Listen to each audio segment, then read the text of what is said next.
Bonjour mes amis, Jean-Pierre Mode. Qui sommes-nous? Eh bien, nous sommes des gens qui, dans la vie civile, avons une certaine expérience.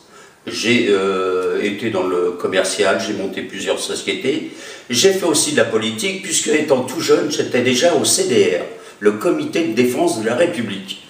Donc, vous voyez, je ne vais pas vous donner de leçons, je ne vais pas faire un long discours. D'ailleurs, comme vous pouvez le voir, ce qui se conçoit bien s'énonce clairement. Je n'ai rien écrit. Si j'avais écrit, j'aurais fait un discours fleuve. Et mes amis me disent toujours, fais rapide, vas-y, fais très très vite. Donc je ne vais pas vous lasser. Nous avons créé le mouvement écologiste centriste indépendant. Eh bien, écologiste, pourquoi? Parce que c'est dans l'air du temps. Il faut bien évidemment prendre soin de notre planète. Mais nous pensons aussi à l'écologie physique et morale. Car là, il y a beaucoup de travail à faire. Centriste. Bon, comme je vous l'ai dit, j'ai fait partie, étant jeune, du CDR. J'ai une amie qui a participé à la création du RPR et après de l'UMP, avec Jacques Chirac et Jacques Toubon. Donc j'ai baigné un peu dans le milieu politique. Et je dois dire que ces dernières années, j'ai été un petit peu déçu par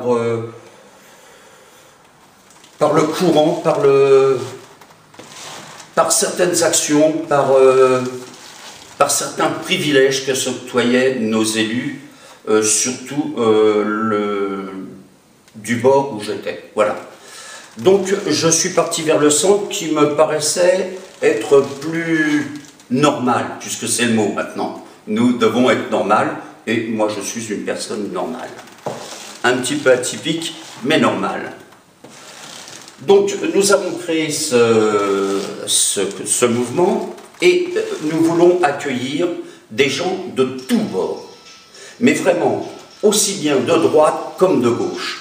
Parce qu'il faut être franc, vous prenez un problème, vous le regardez de différents angles et vous aurez différentes solutions. Donc tout le monde a un peu tort, tout le monde a beaucoup raison. Voilà, donc nous allons accueillir, nous allons être très ouverts, nous allons accueillir des gens de droite comme de gauche qui voudront bien nous rejoindre. Par contre, je tiens absolument à ce que ce mouvement reste sympathique, que l'on puisse aborder des sujets sérieux avec un certain humour, qu'il ne soit jamais question de religion. Notre mouvement est laïque. Et surtout, pas de propos blessants ni insultants. Voilà. Alors, il est évident que nos moyens sont, nous commençons à aller une petite poignée d'amis. Hein. Nos moyens, c'est un site. Le site ne sera pas remis à jour au jour le jour, bien évidemment. Nous n'avons pas la possibilité d'embaucher une personne à temps complet, c'est évident. Donc, nous comptons sur des relais en région parisienne et en province pour faire passer des messages, faire connaître notre site, et puis animer notre site. Nous avons besoin de vous. Voilà, alors maintenant, les grands sujets tels que l'Europe, ce sont des sujets qui nous dépassent, nous n'avons pas tous les tenants et aboutissants, nous n'avons pas tous les indices, les réflexions seront approximatives. Ce que je peux dire, moi, personnellement, c'est que, effectivement, je suis pour l'Europe, mais je trouve que l'Europe s'est fait bien trop vite et qu'il est quand même inconcevable de faire jouer sur un même terrain des joueurs qui ont des règles différentes. Ça me semble complètement absurde et si nous connaissons une crise à l'heure actuelle, il est évident que vouloir harmoniser des pays qui n'ont pas les mêmes lois sociales et qui n'ont pas les mêmes taxes et ainsi de suite, me paraît complètement inconcevable. Mais non, nous allons aller, nous, sur des problèmes spécifiques qui touchent notre vie de tous les jours. Nous allons être humbles. Alors, par contre, moi j'avais écrit à M. Sarkozy en 2007 une lettre, et là je vais la prendre parce que c'est plus précis, et je lui avais demandé, M. Sarkozy, sachant que votre temps est précieux, et persuadé que vous saurez lire entre les lignes, je serai concis. qui a, dans la vraie réalité, du fonctionnaire ou de l'homme politique, la réelle connaissance d'un problème. Une fois le problème posé, qui prend réellement la décision finale? Le politique, le fonctionnaire ou le lobby?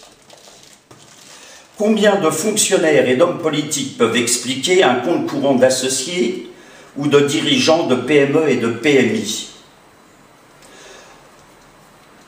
Alors, nous nous posons quelques questions plus précises. Que pensez-vous du salaire des PDG du CAC 40, la plupart n'ayant jamais créé ne serait-ce qu'une simple SARL?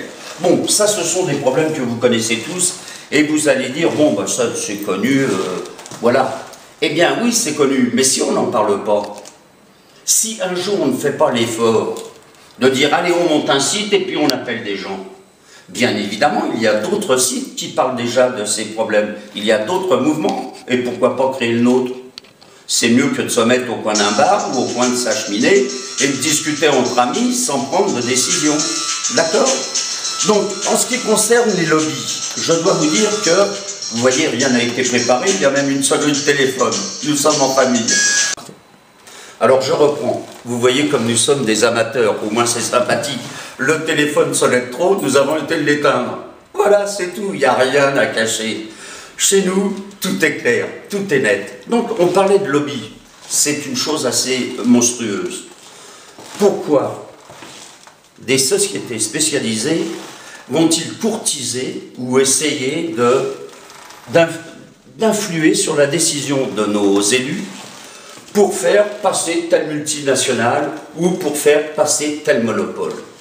La France est un pays de monopole, c'est insupportable.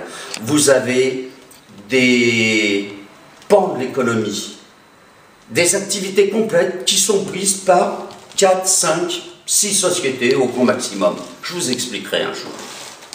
Quand notre mouvement sera plus étoffé. Donc ça, c'est vraiment la plaie de notre société. D'ailleurs, pour revenir à l'Europe, il y a une chose assez bizarre. Vous savez qu'en Europe, nous avons tous les mêmes lois. Ben non, c'est pas tout à fait vrai. Par exemple, en France, ce qui est permis en Belgique, en Allemagne, en Italie et ailleurs, n'est pas permis dans notre pays. Là aussi, je reviendrai dans quelques mois ou quelques années sur ce sujet qui est plus qu'épineux. Donc, on a fait l'Europe, c'est pas tout à fait l'Europe. Mais bon, parlons, nous, de problèmes un petit peu plus concrets. Donc, nous allons avoir des dossiers, et l'un de nos premiers dossiers sera ce qui nous intéresse le plus, et vous irez voir sur le site, premier dossier, les maires, leur mandat, leurs fonctions, et quelquefois, leur pouvoir absolument exorbitant. Et là, nous développerons, et vous allez aller de surprise en surprise. Alors, ce que je veux dire, encore une fois, c'est que nous vous souhaitons la bienvenue, et nous espérons que ce petit mouvement va pouvoir se développer, et nous espérons que vous y trouverez aussi de la joie de vivre. Je dirais pas un réconfort, parce qu'on ne changera pas notre manière de vivre, et on ne changera pas les habitudes. Mais, encore une fois, si l'on peut faire quelque chose, faisons-le.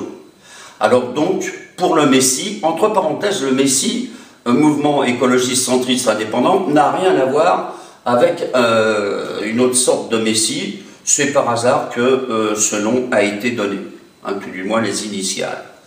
Donc maintenant, eh bien, bonne visite sur notre site, nous vous attendons, et soyez sûrs que nous allons nous entourer de spécialistes par la suite, et encore une fois, dans un premier temps, vous excuserez notre amateurisme. D'ailleurs, nous resterons des amateurs, parce que nous ne voulons pas être élus, nous ne voulons pas, aucun de nous, être un jour président de la République, nous n'en aurions ni les moyens, ni certainement la compétence.